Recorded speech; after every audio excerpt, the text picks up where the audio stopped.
Hi, good morning. Today is Sunday and we're very excited to go to church. Now, the question is, why do we need to go to church?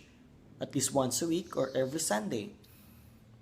Well, for me, going to church should be a non-negotiable activity. Meaning, parang pagising mo sa umaga, kailangan mo bang pag-isipan kung magtututbrush ba ako o hindi? Hindi naman, di ba? Dapat, automatic na yon. You have to do it unless you're not brushing your teeth. I guess not.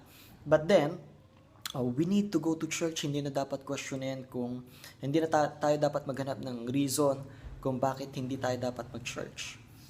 But we always need to go to church.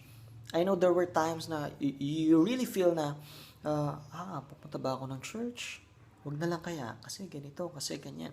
Yeah, there will be a lot of times you will feel that way. But, just to remind you, yung mga times na feeling mo, hindi ka dapat pumunta ng church. But when you did, you were blessed by the message.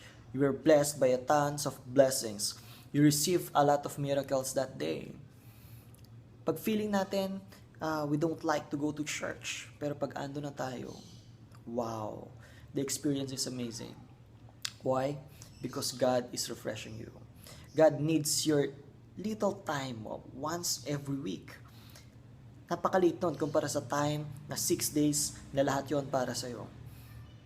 And according to study, mas nagiging productive ang isang tao kapag after niyang mag-work 6 days, then there should be 1 day na marerefresh siya, na wala siyang ginagawa, na malayo sa work. Dapat malayo siya sa work that 1 day, and after that day, magiging mas productive ka. So, lesson learned, let's take going to church as one of our best habits. Thank you so much for listening. This is Cheng Bondo.